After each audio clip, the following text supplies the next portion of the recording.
September 8, 1914. Galicia, the Eastern Front. The early morning air is still. The dawn sun lifts through a haze of low clouds over the rolling fields near Zhovkva.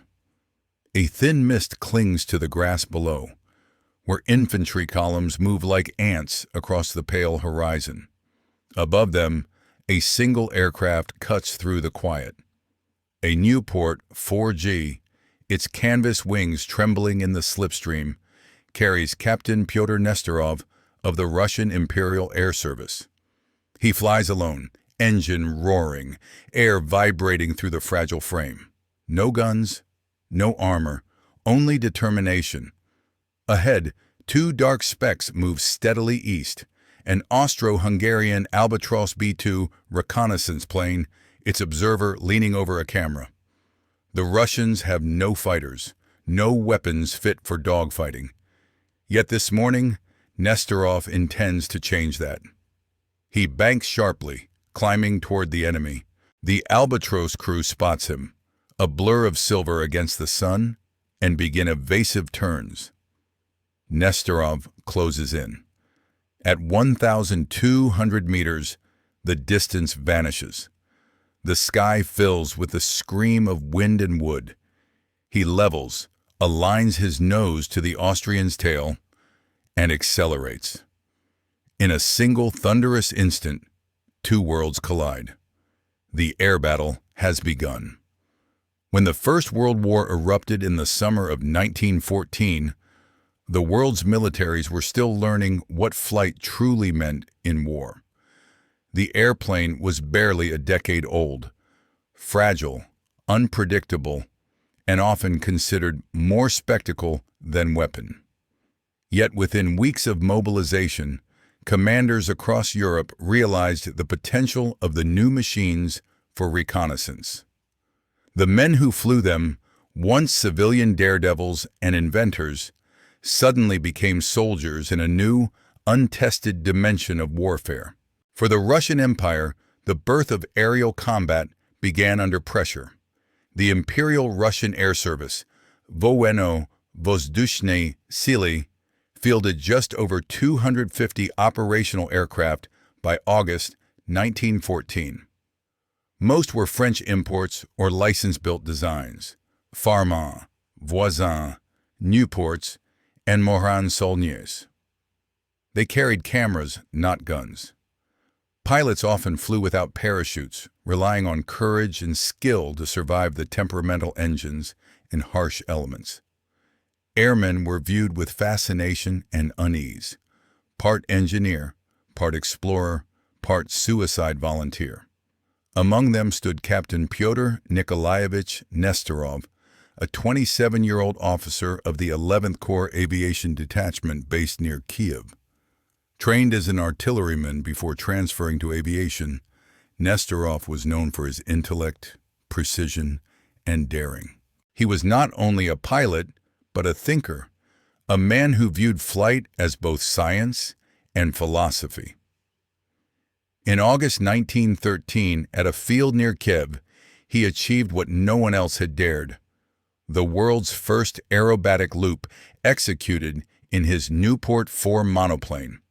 His superiors called it reckless. His peers called it genius. To Nesterov, it proved that man could command the air as fully as he commanded the ground. When war came, he applied that same philosophy to combat. The Austro-Hungarian forces advanced into Galicia, clashing with Russia in the vast fields and river valleys stretching from Lemberg, Lviv, to Zhovkva. Each side scrambled to control the skies above their armies. Observation aircraft became critical. They photographed trenches, counted troop movements, and directed artillery. Destroying an enemy's reconnaissance plane could decide the fate of thousands below. Yet in 1914, this was nearly impossible. Airplanes carried no synchronized machine guns. Pilots relied on pistols, rifles, or sometimes metal hooks to damage enemy wings. Air combat was primitive, awkward, and often fatal. Nesterov, ever the innovator, theorized that a deliberate air ramming maneuver could neutralize an enemy aircraft. He discussed it openly in his squadron, arguing that one pilot's sacrifice could prevent countless deaths on the ground. Many dismissed him as reckless. Others admired his conviction. In the first weeks of the Eastern Campaign, Nesterov led reconnaissance missions over Austrian lines. He studied enemy flight routes and altitudes, recording the patterns of their aircraft. Reports from his unit, the 11th Army Corps, noted his aggressiveness in the air, how he often pursued enemy planes beyond his mission zone, circling them at dangerous altitudes, testing their reactions. To him, every encounter was an experiment. By early September, the situation in Galicia had intensified. The Battle of Galicia, a vast confrontation between the Russian and Austro-Hungarian armies, was in full motion. More than 1 million men were engaged across hundreds of kilometers. The Russians, advancing westward, sought to disrupt Austrian reconnaissance, which was providing precise intelligence to enemy artillery. Every observer balloon and aerial camera threatened Russian formations. Nesterov's detachment was ordered to patrol the area near Zhovkva, where repeated Austrian flights had been sighted. Their planes, typically Albatros B-1 or Albatros B, two-seaters referred per T, and Haltaturs were faster and often flew higher than Russian machines. But Nesterov was not deterred. He had spent nights sketching aerial maneuvers, analyzing how to intercept at altitude, and calculating approach angles that would allow a collision to cripple an aircraft without immediate loss of control. In his private notebook, recovered after his death, Nesterov had written a single line: "If the enemy cannot be stopped by bullet or flame, he may be stopped by courage." His ground crew respected him deeply but feared his ideas. They watched him inspect his Newport 4G monoplane, running his gloved hands along its fragile wooden frame. The aircraft carried a Gnome rotary engine producing just 70 horsepower, barely enough to lift its weight and fuel load. Its top speed was around 90 kilometers per hour, and its unarmed cockpit was open to the wind. Every takeoff was a gamble.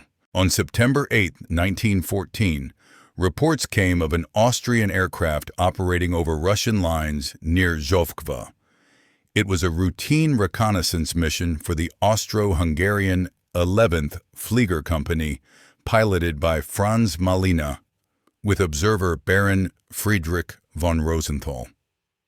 They flew an Albatros B-2, twin-seated, with a top speed slightly exceeding the Newport's. They were unarmed, as most early reconnaissance crews were, but their altitude and agility made interception difficult. As the Albatros began its mission that morning, Nesterov prepared his plane. His mechanics secured his seat straps and fueled the engine, watching as he adjusted his goggles. There was no weapon mounted, no escort, just one pilot climbing into the fragile skeleton of canvas and wire, driven by conviction. The wind was light. Visibility stretched far across the Galician plains. It was an ideal morning for observation and for confrontation. As his engine roared to life, the ground crew stepped back. Dust swirled across the field. Nesterov lifted off, ascending toward the low clouds. Some would later say he already knew what he intended to do. The Austrian Air Service, the Kaiserliche und Königliche Luftfahrttruppen, KUKLFT,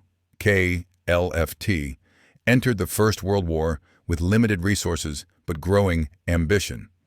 Formed under the Austro-Hungarian Army, it operated barely 100 aircraft, divided among small field detachments called Fliegerkompanien. Each was attached to an Army Corps and used primarily for reconnaissance, artillery spotting, and photographic intelligence. Combat as a concept did not yet exist. The men of these early units flew in open cockpits, navigating by compass and map, often relying on landmarks such as rivers, church spires, or railway lines. Their cameras, bulky and hand-cranked, hung over the side of the cockpit. Many of the Austrian pilots came from the Empire's educated elite. Others were engineers, mechanics, or balloon observers reassigned to airplanes. Among them, Baron Friedrich von Rosenthal, a former cavalry officer turned air observer, represented the romantic image of the gentleman flyer: calm, composed, confident in technology and empire alike. Their aircraft, such as the Albatros B-1 and B-2, were unarmed biplanes powered by six-cylinder Mercedes engines.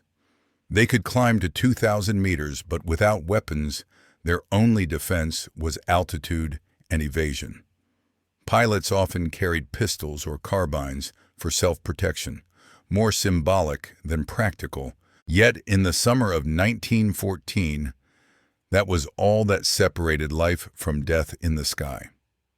For Russian aviators like Pyotr Nesterov, the challenge was both technological and strategic. The Russian air fleet relied heavily on imported designs and had no effective way to engage or destroy enemy reconnaissance aircraft. Commanders pleaded for machine gun mounts and synchronization systems, but these were still in experimental stages in France and Germany. The Imperial Russian Air Service, though enthusiastic, lagged behind the Western powers in aviation engineering. Within this gap, Nesterov's mind searched for solutions. He saw air combat as inevitable, a contest where one machine would have to physically overcome another. To him, the sky was not just a space for observation, it was a new battlefield, one where maneuver and courage would determine survival. His writings from 1913 and early 1914 show that he envisioned a kind of aerial duel long before such encounters became common.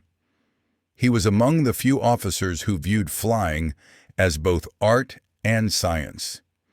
His pioneering aerobatic loop a year earlier had earned him both a short arrest for endangering government property and international fame. His superiors reinstated him after realizing the loop's tactical potential, a maneuver to regain position or evade attack. Nesterov's approach to flight was systematic, his risks calculated, though his spirit carried a quiet fatalism, an understanding that each flight might be his last. By early September, the Battle of Galicia had entered a decisive phase. Russian forces under General Nikolai Ivanov pressed westward after victories at Lemberg, while the Austrians regrouped along the San River. The air above these armies grew busier each day. Dozens of reconnaissance sorties were launched to map troop concentrations. To Russian commanders, Austrian observers were an invisible but devastating threat, directing artillery fire that inflicted heavy casualties on advancing infantry. Nesterov's orders on September 8th were straightforward: patrol the front near Zhovkva, locate enemy aircraft, and disrupt their operations. His detachment lacked firepower, but Nesterov's confidence filled that void.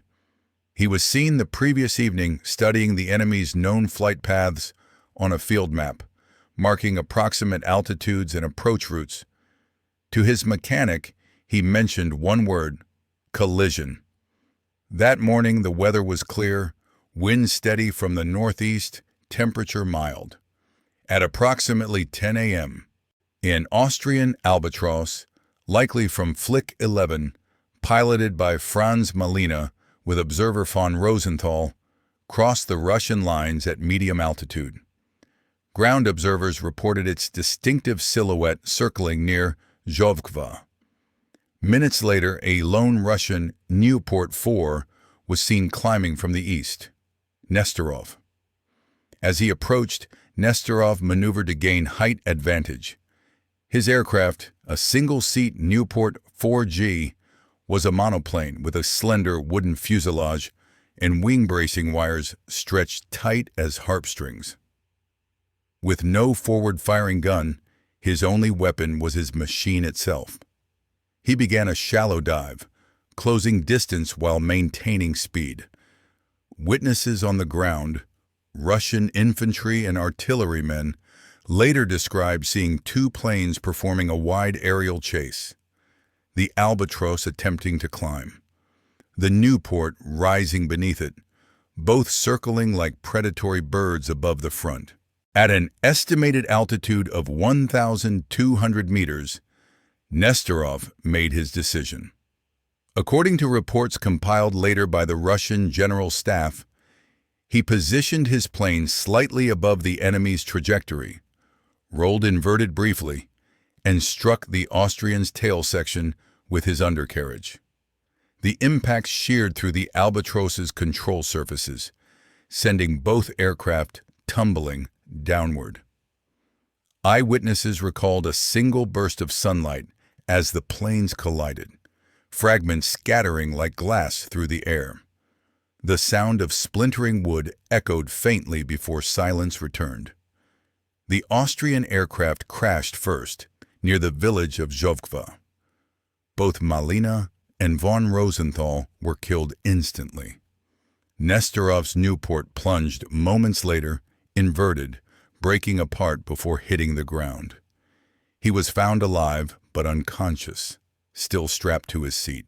He died shortly after, before medical help could reach him. His comrades retrieved his body from the wreckage, along with fragments of the Albatross's rudder embedded in the Nieuport's frame.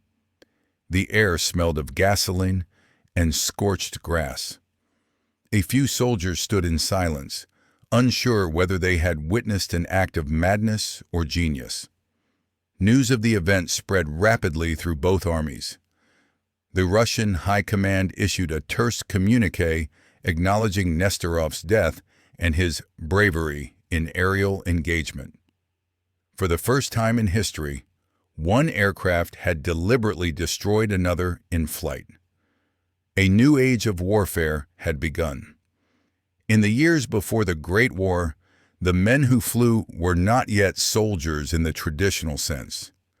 They were mechanics, engineers, and dreamers, explorers in leather helmets and goggles. Their craft was barely understood, their courage almost reckless.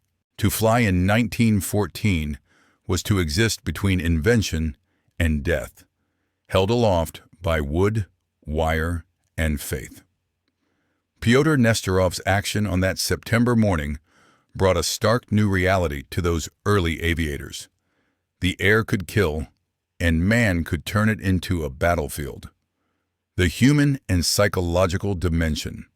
Every pilot who climbed into an early warplane confronted the same paradox: isolation and exposure. The cockpit of a Nieuport 4 was open to the elements, wind blasting against goggles, the scent of castor oil heavy in the air, the roar of the rotary engine vibrating through the chest. Temperatures at 1,000 meters could drop sharply, even in summer. There was no radio, no compass illumination, no enclosed canopy. The pilot sat alone, his world reduced to the rhythm of the propeller and the trembling of wings. Nesterov embodied a specific type of early flyer, a disciplined officer with a philosopher's mind and an acrobat's instincts. His colleagues described him as calm but intense, often silent before flight. He had trained rigorously to understand every mechanical limit of his aircraft, knowing that a single mistake could mean death. This awareness shaped the psychology of early combat pilots. They flew without weapons but with immense pride. Every flight was a contest between intellect and gravity. When Nesterov rammed the Albatross, his act was not impulsive. It was the culmination of a belief. that human courage could compensate for the absence of technology. To him, the air was a moral frontier as much as a military one. He believed that fear could be defeated through knowledge, that a man could master the element by confronting it completely. The tactical transformation. Before 1914, aircraft were viewed almost exclusively as reconnaissance platforms. Armies used them to observe enemy movements, correct artillery fire, and photograph fortifications. The idea of using aircraft to attack one another seemed impractical. Early engines lacked power, frames could not withstand recoil, and no synchronization gear existed to fire safely through the propeller arc. Yet the realities of war changed perception quickly. Pilots soon began carrying pistols, carbines, and even small bombs.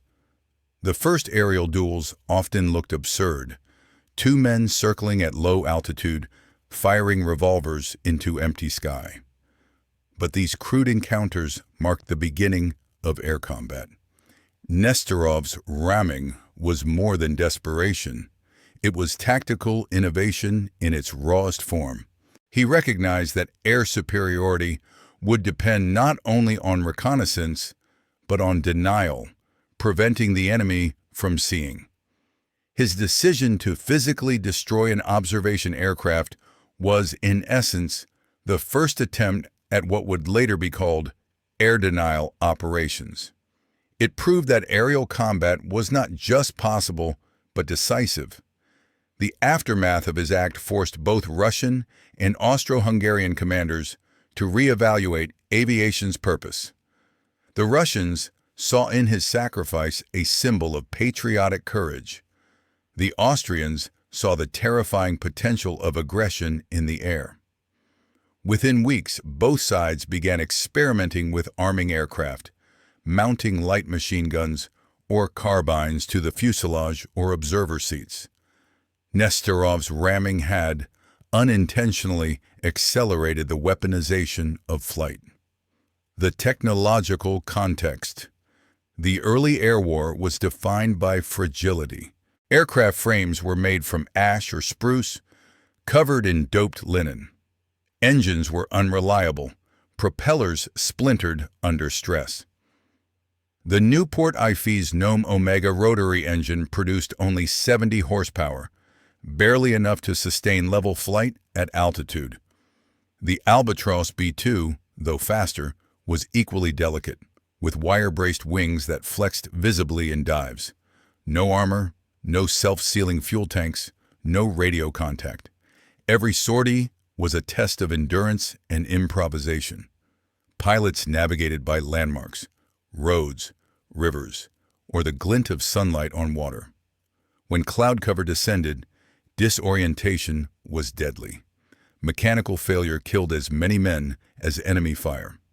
In this environment, any act of combat carried immense risk. The structural integrity of aircraft made close maneuvers hazardous. A near miss could tear fabric or snap control wires. That Nesterov deliberately initiated contact defied engineering logic. The Newport's undercarriage, wooden skids reinforced by light metal, was never designed to withstand impact. His calculation of trajectory and speed was astonishingly precise. The fact that his strike destroyed the enemy aircraft before catastrophic breakup suggests a deep understanding of flight dynamics. Historians later debated whether Nesterov's maneuver could ever have been survivable. Tests conducted decades later indicated that even a minor collision at those speeds would have rendered the pilot unconscious or torn the wings from the fuselage. But Nesterov's purpose was not survival. It was demonstration. His act exposed both the limits of aviation technology and the need to transcend them. Leadership and doctrine. Within the Russian Imperial Air Service, leadership attitudes toward innovation were divided. Many senior officers were veterans of cavalry or artillery, skeptical of aviation's value beyond reconnaissance. Yet Nesterov's commanders recognized his discipline and brilliance. He trained younger pilots in controlled aerobatics, teaching them how to recover from spins and dives, a rare skill at the time. After his death, internal memoranda from the Russian General Staff referred to him as a pioneer who proved that air engagement is both possible and necessary. His ramming maneuver, though never officially encouraged, was studied as a theoretical example of offensive air tactics. Austro-Hungarian officers, by contrast, viewed the event with shock and fascination. The report from Flick 11 described it as a deliberate self-destruction, unprecedented in military history. The psychological impact on pilots was immediate. Crews began flying higher, staying closer to friendly lines, wary of lone attackers willing to sacrifice themselves. For commanders on both sides, Nesterov's action raised questions that would shape doctrine for years. Should the airman be treated as a reconnaissance tool or as a combatant? Should courage be harnessed or restrained? And could technology ever replace the resolve of a single, determined pilot? In the months that followed, the answers began to emerge across the front lines. In the machine-gunning duels of 1915, in the rise of the fighter ace, in the evolving belief that mastery of the air would decide wars as surely as artillery and infantry. But it all began here, above the Galician plains, where one man turned the sky into a battlefield. The enemy perspective. For the Austro-Hungarian flyers who witnessed the event, and for those who read the after-action reports, Nesterov's maneuver was beyond comprehension. The aviators of Flick 11 were accustomed to the dangers of altitude, wind, and mechanical failure, but not to deliberate collision.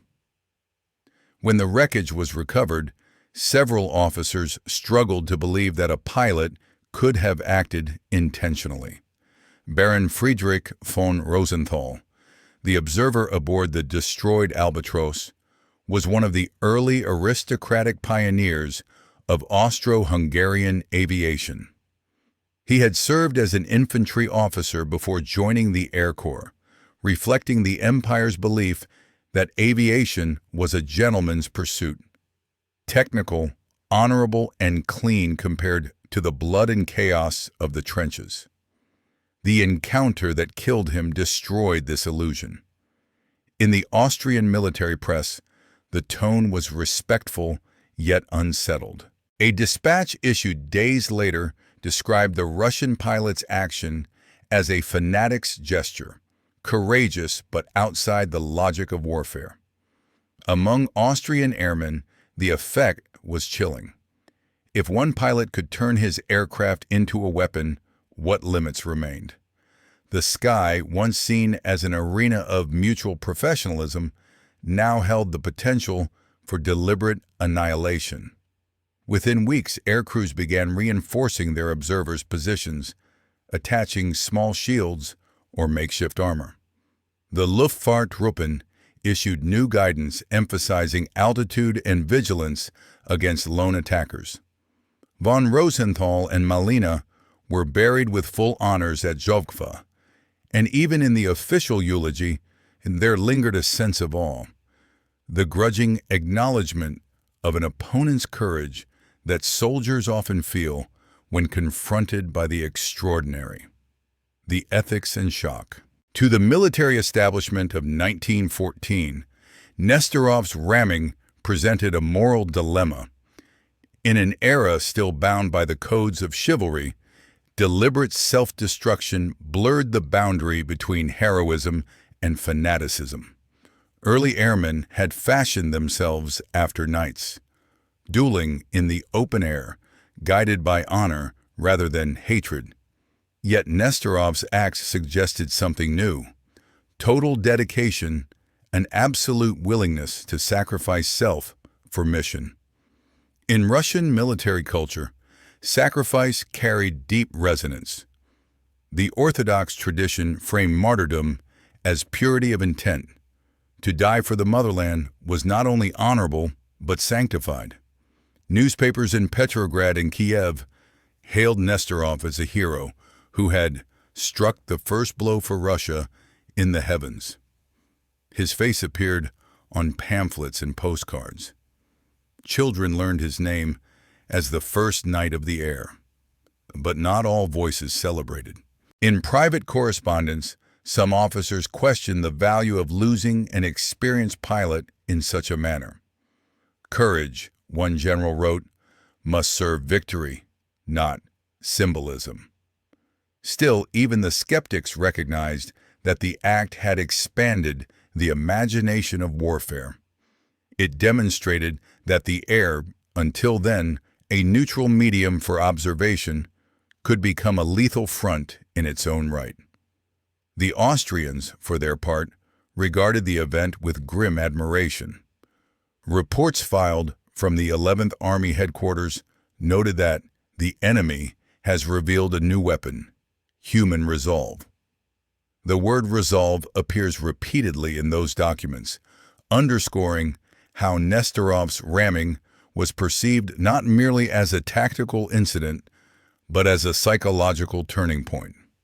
The ripple effect across nations. The news of the collision spread rapidly through Europe's aviation circles. Within weeks, accounts appeared in Le Matin in France, The Times in London, and the Berliner Tageblatt in Germany.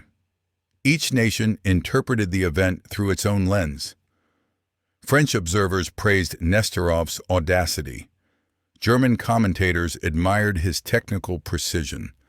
The British, with their restrained tone, called it a desperate innovation. At the time, aerial warfare was evolving almost daily. The first machine gun-equipped aircraft had only just been tested by French and German engineers. The synchronization gear, which allowed bullets to pass safely between spinning propeller blades, would not be perfected until 1915. In that brief window between unarmed observation and the dawn of the fighter age, Nesterov's act stood as a singular symbol of improvisation. Military academies took note. In France, instructors at Chalon-sur-Marne discussed the incident during tactical briefings, analyzing whether collision could ever be considered a legitimate last resort. In Germany, the fledgling Luftstreitkräfte began investigating how reinforced aircraft frames might survive contact during interception. The Russians, meanwhile, treated Nesterov's maneuver as proof of concept for aerial aggression, though few dared to repeat it. By 1915, aerial collisions became rare but not unheard of. Pilots occasionally rammed opponents when out of ammunition or crippled by damage. Yet most such acts were accidental. Nesterov's remained distinct, the only deliberate planned strike of its kind in those early months. Legacy within Russian doctrine. In Russia, Nesterov's death took on mythic significance. The imperial government posthumously awarded him the Order of St. George, the empire's highest military decoration. His funeral in Kiev drew soldiers, aviators, and civilians. His coffin, draped in the tricolor flag, was carried through streets lined with silent crowds. Newspapers called him the first warrior of the sky. Beyond public ceremony, however, his influence penetrated doctrine. The Russian General Staff ordered that his flight reports and notes be studied by aviation instructors. Training manuals began to emphasize offensive spirit, the belief that initiative and aggression, even at personal risk, could achieve victory in the air. This ethos would later resurface decades afterward in the Great Patriotic War, when Soviet pilots employed the Taran, a deliberate ramming maneuver used against German aircraft during desperate moments. Soviet historians openly credited Nesterov as the spiritual origin of that tactic. His name was invoked in wartime propaganda as proof that Russian courage had shaped aviation history from its earliest days. In contrast, Western air forces tended to frame Nesterov's act as a technological failure rather than a model of bravery. To them, the future lay not in self-sacrifice, but in engineering, in better weapons, faster engines, stronger airframes. This divergence reflected a deeper cultural split between the Russian ideal of personal heroism and the Western faith in mechanical progress. The broader cultural meaning beyond military circles, Nesterov's ramming entered public imagination as a story of transformation, the moment when humanity crossed from exploration to combat in the sky. Artists painted him ascending towards the sun, his Nieuport wreathed in light. Poets compared him to Icarus, the man who defied gravity and perished for discovery. The metaphor resonated deeply in a world still adjusting to the machine age.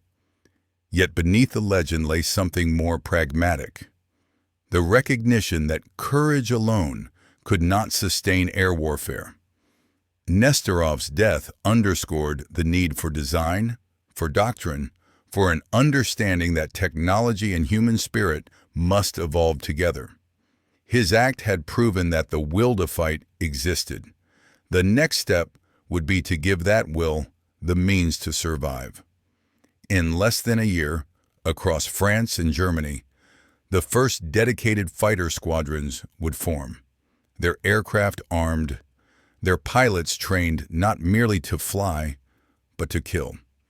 And somewhere in those early doctrines, buried beneath diagrams and firing tables, lingered the ghost of a man who had once believed that courage could substitute for a gun.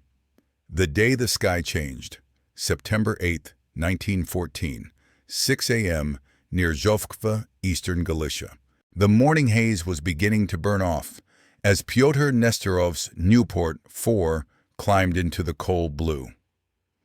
The fragile biplane trembled as its 70-horsepower Gnome rotary engine strained against the wind.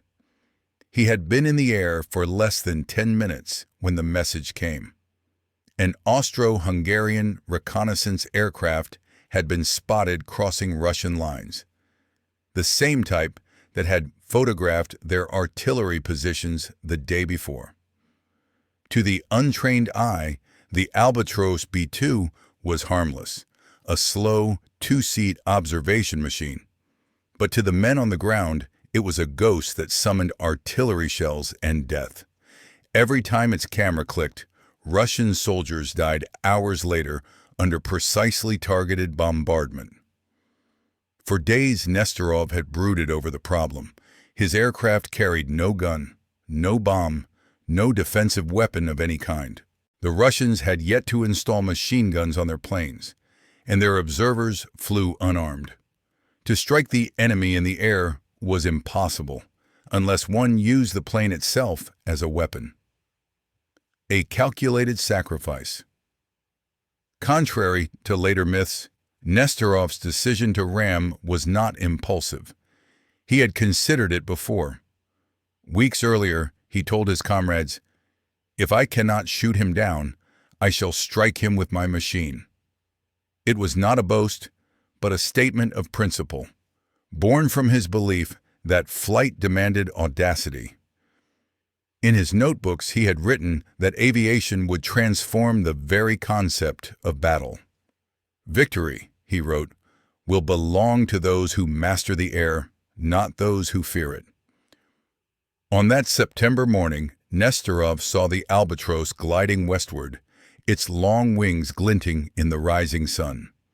He turned toward it, climbing hard. The Austrian crew spotted him and began evasive turns, slow, heavy arcs that barely changed their altitude. The distance closed rapidly. At 2 kilometers, Nesterov could see the observer's head turning. At 1 kilometer, he saw the flash of sunlight on the enemy's camera lens. He leveled out, then nosed down slightly, not toward the fuselage, but toward the tailplane, the most vulnerable part. His intention was precise: strike the tail with his landing gear, shear it off, and survive the impact. For a moment, the world narrowed to a single point. The air whined. The horizon vanished. Then, impact. A sound like tearing linen and splintering wood ripped through the sky. Both planes disintegrated instantly, scattering debris across the clouds. The Austrian aircraft folded backward, its tail spinning away. Nesterov's Nieuport pitched violently and broke apart. Witnesses on the ground saw 2 trails, one spiraling east, one west, before vanishing behind a low ridge. There was no explosion, only silence. Aftermath on the ground. Minutes later, soldiers from the 19th Corps rushed to the crash sites. The Albatros had shattered on a slope, its wings embedded in the soil. The bodies of Baron Friedrich von Rosenthal and observer Franz Malina were found near the wreck, both killed instantly. A kilometer away, Nesterov's Nieuport lay inverted in a thicket. The frame was twisted, its engine half buried in earth.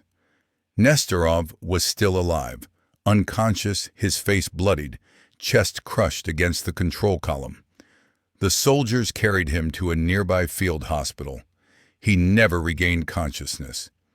He died that evening at 10 p.m.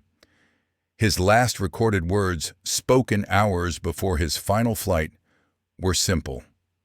A pilot must not fear death. To master the sky is to master oneself. The world reacts. News of the collision traveled swiftly through the Russian ranks. To infantrymen who had never seen aerial combat, it was an act of mythic proportions. A man striking down the enemy with his own wings. By the next day, field dispatches were describing the event in poetic terms.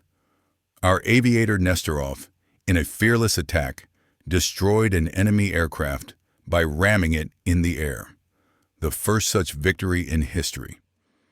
In Petrograd, newspapers printed his portrait. The Novoye Vremya called him the man who brought war into the heavens. Crowds gathered outside aviation schools to read the latest bulletins. Telegrams flooded his family home in Kiev, expressing both grief and pride. Within a week, Nesterov's funeral was held with full military honors. The Imperial Guard escorted his coffin through the streets, while air cadets followed carrying wreaths. The Orthodox Church declared his act a sanctified sacrifice for the defense of the motherland. To the people of Russia, he had become the first martyr of aviation, a man who had proven that the sky itself could be conquered by courage, the turning point for air warfare. To the military, however, Nesterov's ramming was more than legend. It was revelation. Until that moment, aircraft were viewed primarily as tools of reconnaissance, instruments to guide artillery or map enemy positions. Combat between aircraft was seen as impractical. The skies, though dangerous, were not yet weaponized. Nesterov's act changed that perception instantly. Commanders began asking a new question. If one pilot can destroy another plane intentionally, why not design machines that can do so safely, with guns instead of collisions? At the Imperial Russian Air Service headquarters, engineers began drafting proposals for mounting machine guns on forward-facing planes. The French and British were already experimenting with similar designs. Within months, synchronized weapons, capable of firing through the propeller arc, became the next great innovation. Nesterov's ramming, though primitive, had proven the feasibility of aerial combat. The sky would no longer be neutral. in the eyes of the enemy. The Austro-Hungarian command was equally shaken. Their official report described the event as an unprecedented act of aerial aggression. Though the tone remained clinical, private correspondence revealed astonishment. One officer wrote, "The Russian pilot seemed to regard death as a weapon. If this spirit spreads, the air will be as savage as the ground." In Vienna, the imperial newspapers honored their fallen aviators, but noted the courage of their adversary. A Russian pilot, in a gesture of fearless madness, has inaugurated a new era of air war, read one column. The event forced both sides to rethink aviation's potential. Aerial reconnaissance was no longer safe. From now on, every mission faced the possibility of interception, not by bullet or shell, but by willpower made lethal. The strategic consequences. While Nesterov's act had no immediate tactical effect, it destroyed 2 reconnaissance aircraft and killed 3 men. The psychological consequences were immense. The Austrians became more cautious, reducing the frequency of low-altitude reconnaissance flights. Russian morale, conversely, surged. For a brief moment in the grim chaos of 1914, one man's sacrifice seemed to prove that courage could shift the balance of war. But beyond emotion, the lesson was clear. The sky could kill. The world's military strategists took notice. Reports of the incident circulated through Allied and Central Power commands. French General Joseph Joffre commented in a letter that aviation has found its first duel. German designers began accelerating efforts to create faster, more maneuverable aircraft with mounted guns, precursors to the Fokker-Eindecker. In essence, Nesterov's sacrifice became the bridge between reconnaissance and combat aviation. The line between observer and warrior was erased, a symbol of the new age. Even as his wreckage was buried, Nesterov's spirit was being reborn in the imaginations of pilots across Europe.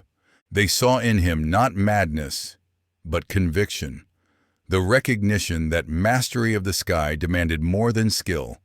It demanded surrender of fear. The old code of the gentleman pilot would soon vanish.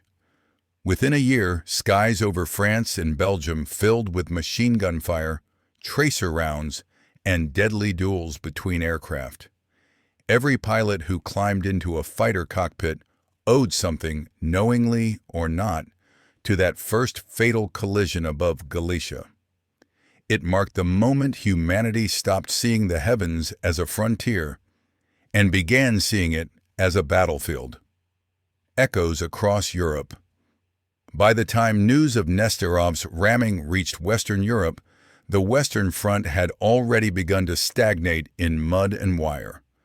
Armies dug into trenches stretching from the North Sea to the Swiss border.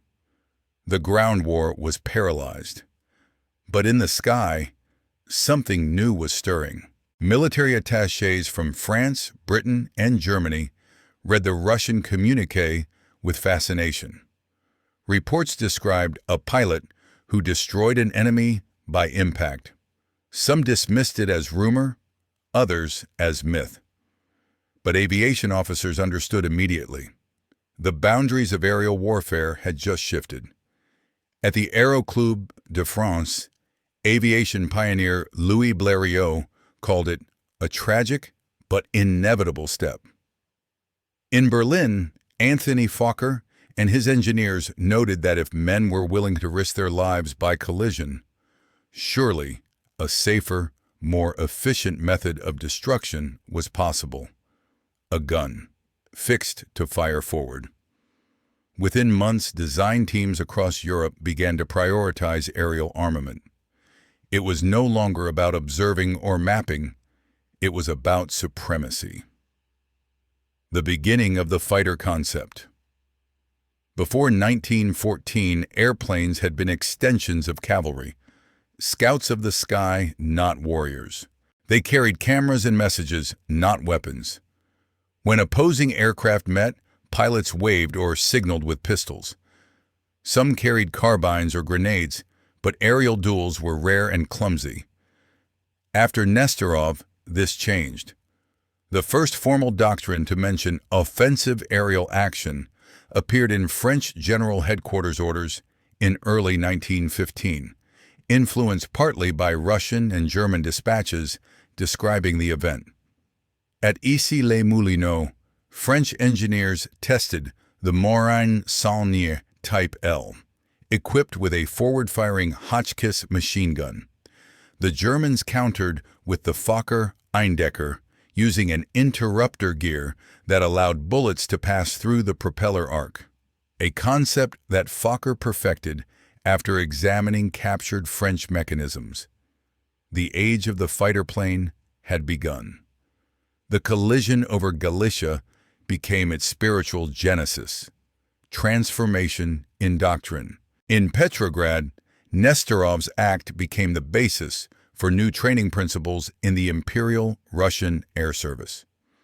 Pilots were instructed in aerial interception and aggressive maneuvering, concepts unheard of just weeks before. Though ramming was never formally encouraged, the idea of meeting the enemy directly in the air was. The Air Service began organizing dedicated pursuit detachments, tasked with disrupting enemy reconnaissance. They experimented with mounting Madsen and Maxim machine guns on Farman and Morane aircraft, though reliability remained poor. At the same time, the Central Powers accelerated parallel efforts.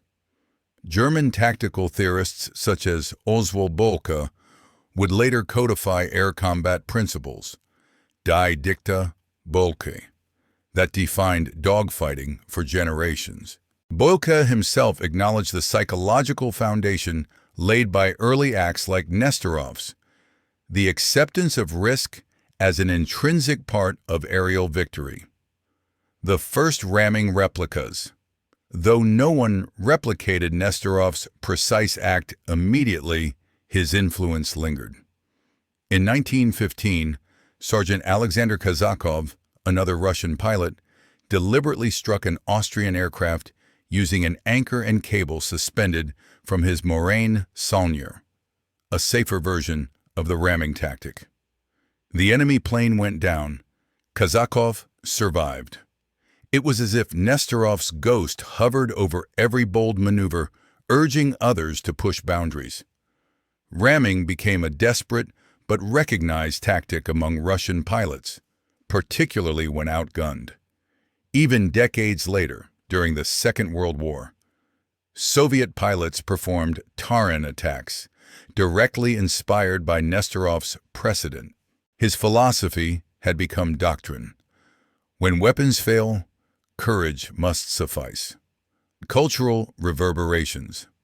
In 1914, Russia, Nesterov's death struck a chord far beyond the military.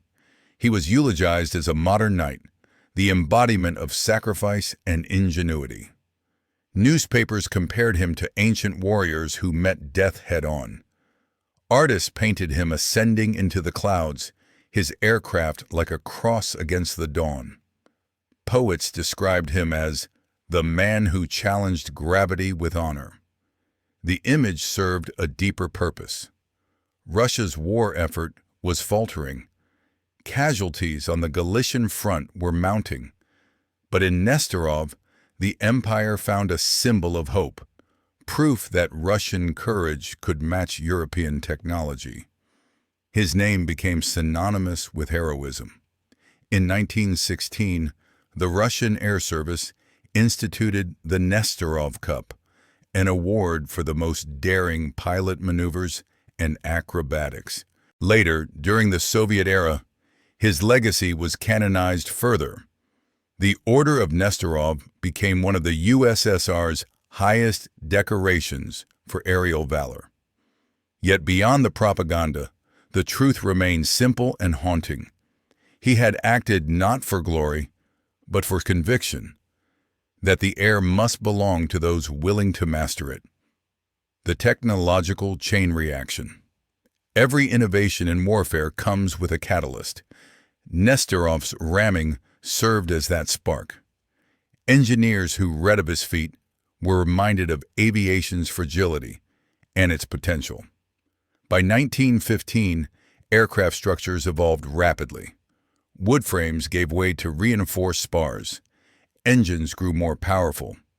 Designers like Fokker, Debordussin, and Sopwith began crafting machines specifically for agility and aggression.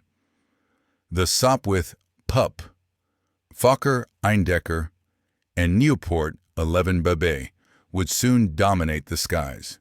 Dogfights, unthinkable before 1914, became routine. Machine guns crackled where once propellers hummed quietly. All of it traced back to a single question, first proven by Nesterov's sacrifice. Can man truly fight in the air? The answer, written in steel and smoke, was yes. A shift in philosophy. Before Nesterov, flight was adventure. After him, it was strategy. Military thinkers began to understand the air not just as an extension of the battlefield, but as a dimension of war itself. The concept of air superiority, later central to every modern conflict, was born in those reflections. The collision above Galicia symbolized a transition from exploration to domination, from wonder to warfare. In the corridors of command, officers spoke in new terms: interception, air patrol, escort. Aerial reconnaissance could no longer operate without protection. Balloon observers required fighter cover. The thin blue line above the trenches had become as contested as the mud below. This philosophical shift, triggered by a single death, would redefine every major conflict of the 20th century. The moral debate.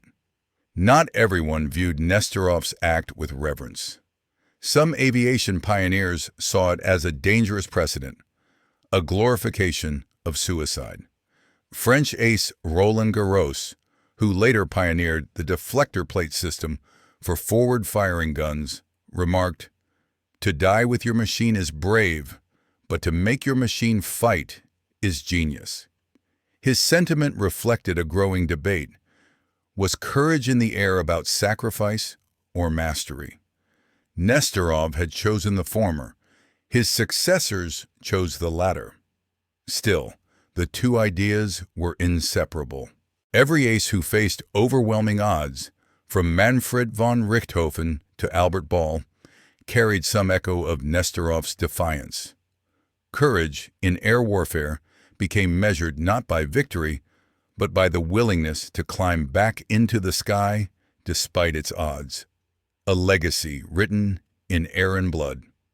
As the war dragged on, new heroes filled the skies. Names like Belka, Immelmann, and Guinemer became synonymous with the art of air combat. Yet in the shadows of their fame lay the memory of a Russian captain who had flown unarmed and changed the world.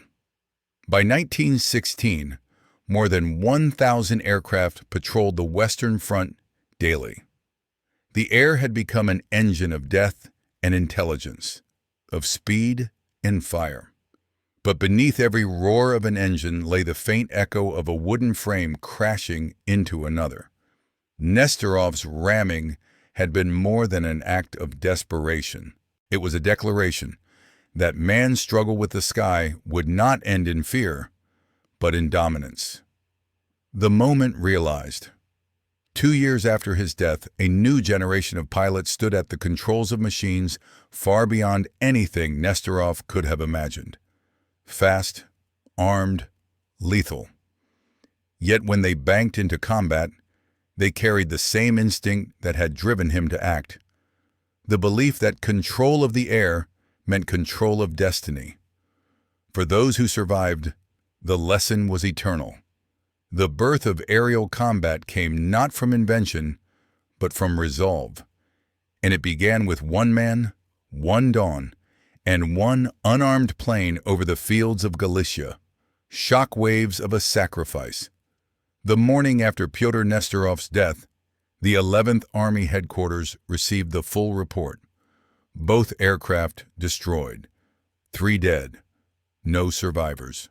The commanding officers recorded the incident with military precision, but those who had seen it could not reduce it to numbers. To them, it had been something transcendent. The soldiers on the Galician front had witnessed history's first deliberate collision between aircraft. Some described it as suicidal courage. Others, more poetically, said that Nesterov had struck the sky itself. In an army reeling from defeats and retreating across fields soaked with autumn mud, the story spread like wildfire.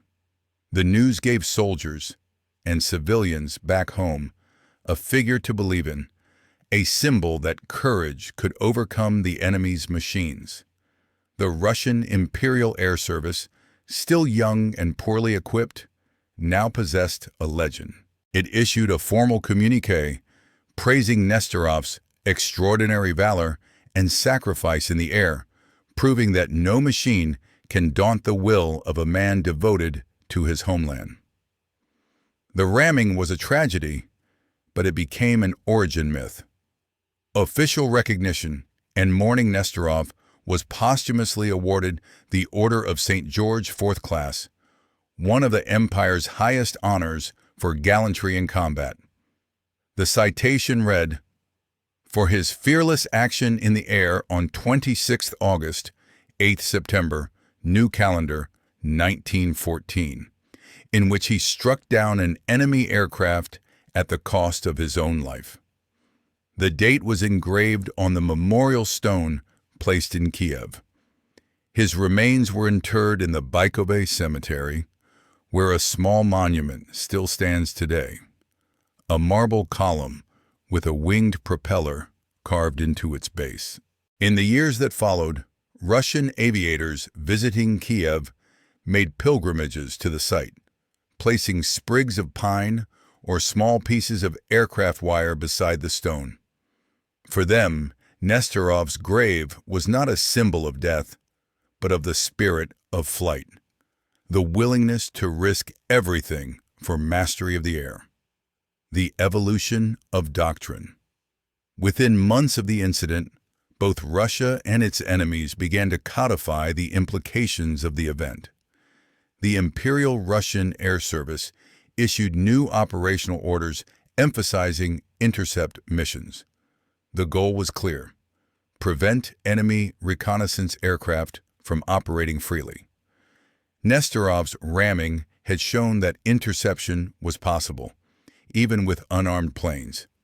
Though no pilot was encouraged to repeat the act, instructors cited his courage during briefings on aggressive maneuvering. The new directive read, "To meet the enemy in the air is the aviator's highest duty. If he cannot destroy, he must deny." That phrase, "deny the sky," became the unofficial motto of Russia's fledgling fighter detachments. Meanwhile, the Austro-Hungarian and German air commands analyzed the event with technical precision. Their reports recommended reinforced tail structures and the introduction of defensive armament for reconnaissance crews. Within months, Austrian and German aircraft began carrying observers equipped with Parabellum or Schwarzlose machine guns.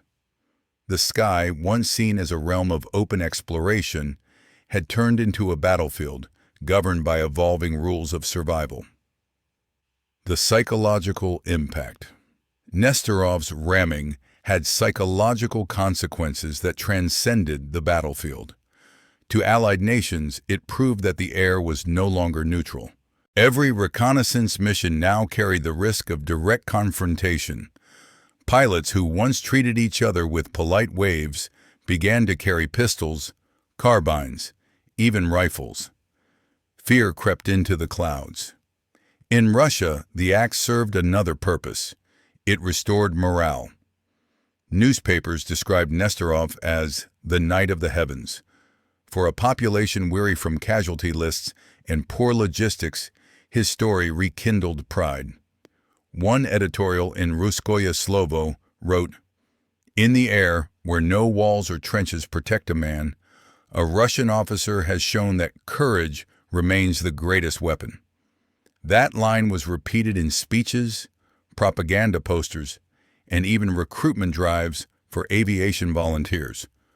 By the end of 1914, enlistment in aviation schools nearly doubled. Tactical ramifications. Militarily, the collision forced every nation to rethink aerial engagement. The Austrians began flying in pairs, one plane scouting, another covering. The Germans instituted rotating patrols and developed early versions of defensive weaving maneuvers, tactics later refined into formations flying. The Russians, lacking resources for machine gun-equipped planes, explored alternative methods. Some pilots carried grenades or pistols. Others attempted harassing tactics by diving close to enemy aircraft to force them off course. It was crude but effective, and it all traced its lineage to Nesterov's daring experiment. Each small adaptation marked a step toward the codification of air combat, a concept that would dominate the next century of warfare. A symbol across eras. The meaning of Nesterov's sacrifice deepened with time. In the 1920s and 1930s, as the Soviet Union built its new air force, Nesterov was reinterpreted through a different lens. No longer just a patriotic hero, but the first soldier of air power. A man whose acts symbolized the supremacy of human will over machine limitations. Soviet aviators learned about him from their first day of training.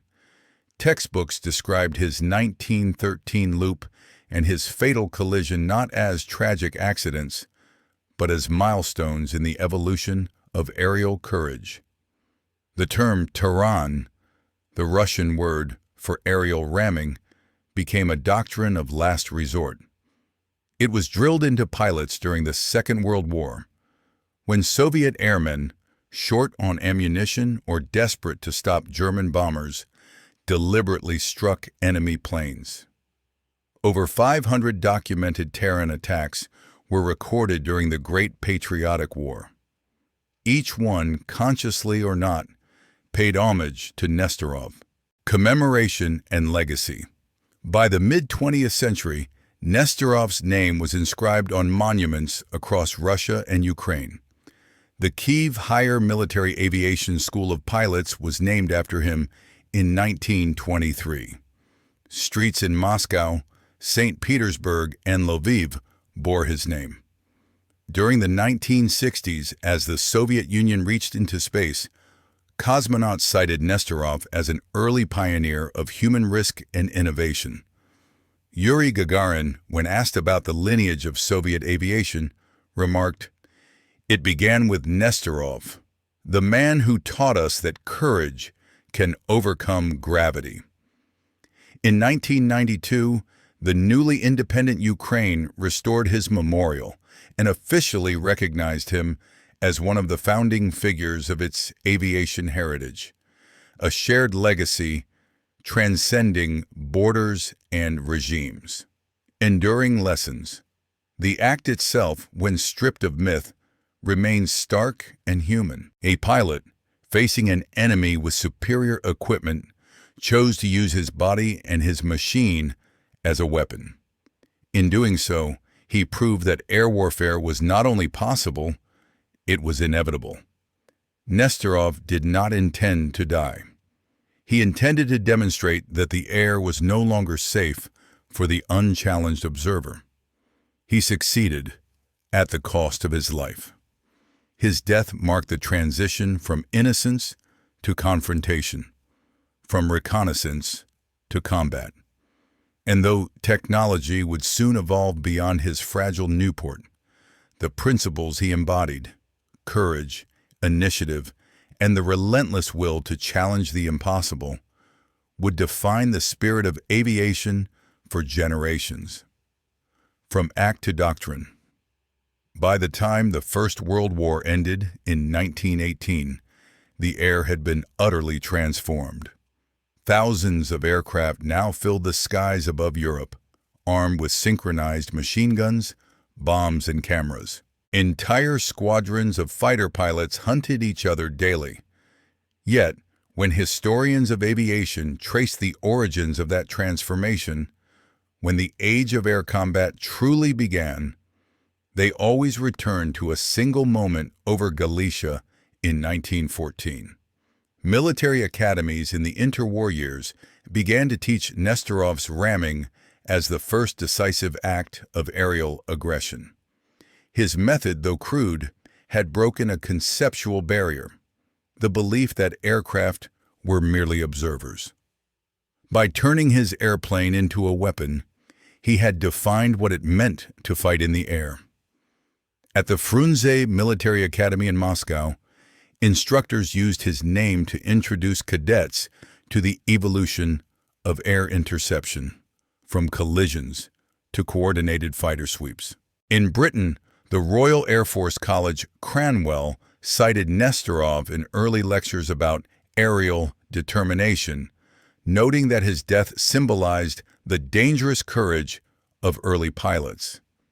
Even German training manuals during the Reichswehr era briefly referenced him as the first aviator to recognize air as a battlefield. The idea had spread across borders, militaries, and ideologies, proof that one act of willpower could redefine the science of war. The age of the fighter ace. When the guns fell silent in 1918, airmen on both sides of the war had become legends. Bilke, Immelmann, Richthofen, Guinemer, McCudden, Manock. These pilots, often celebrated as knights of the sky, had refined the combat principles that Nesterov had unknowingly set in motion. Each of them pursued mastery through precision, not sacrifice. But the moral core of their profession, the idea that air superiority required courage bordering on self-destruction, came directly from Nesterov's precedent. As the interwar years advanced, air power evolved into theory. Italian General Giulio Douhet published Il Dominio dell'Aria, The Command of the Air, in 1921, arguing that future wars would be decided from above. In Douhet's vision, aircraft would no longer be extensions of the army. They would become independent weapons of national will.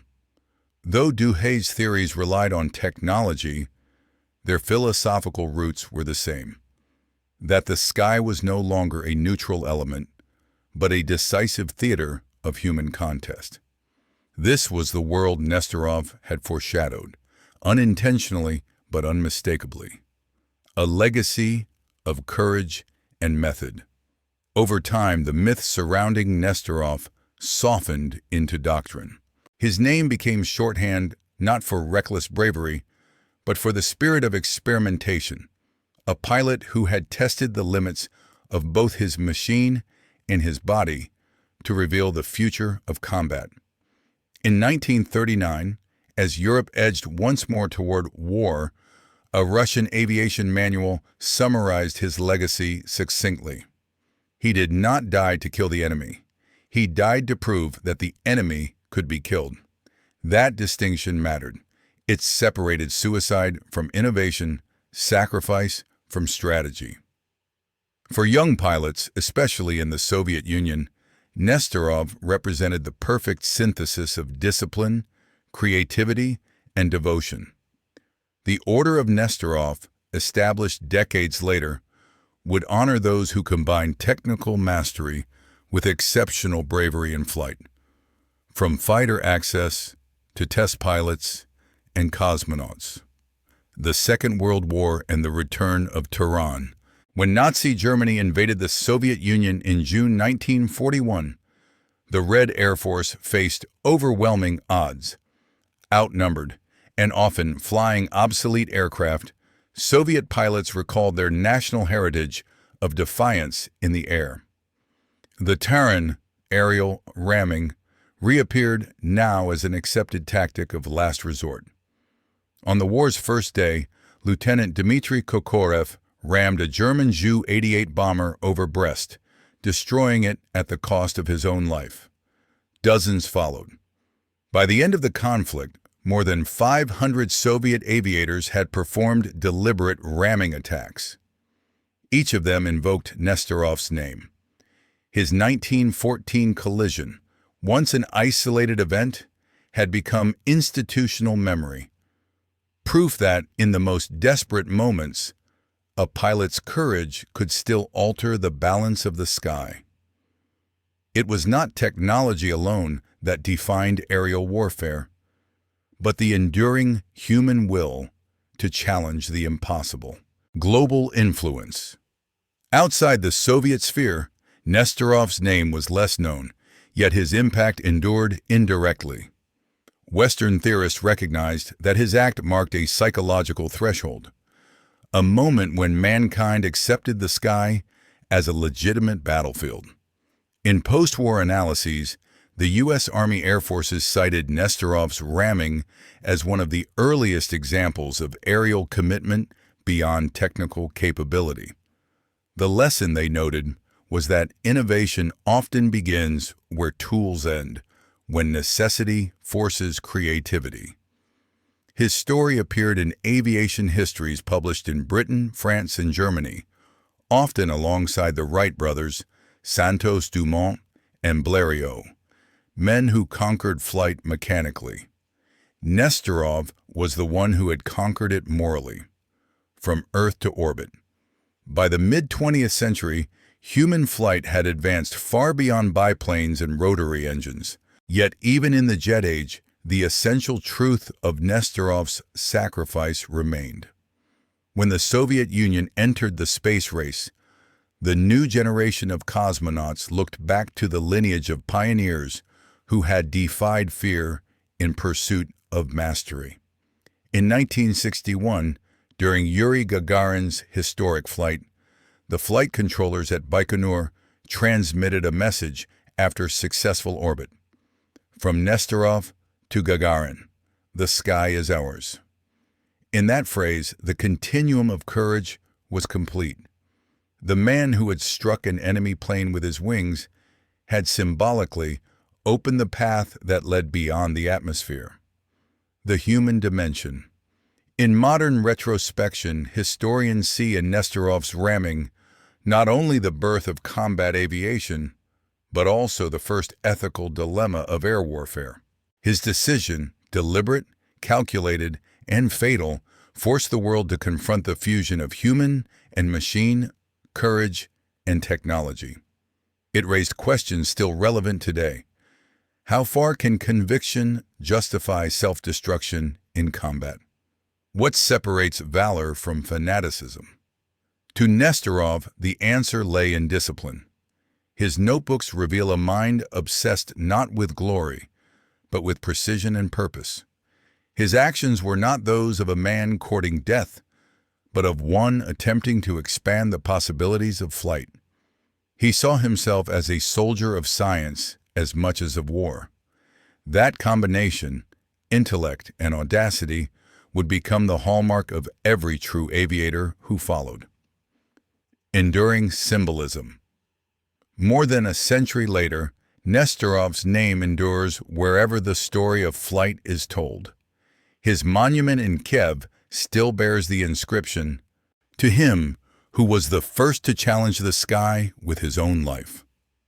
His ramming attack remains unique, the first, and in spirit, the last of its kind.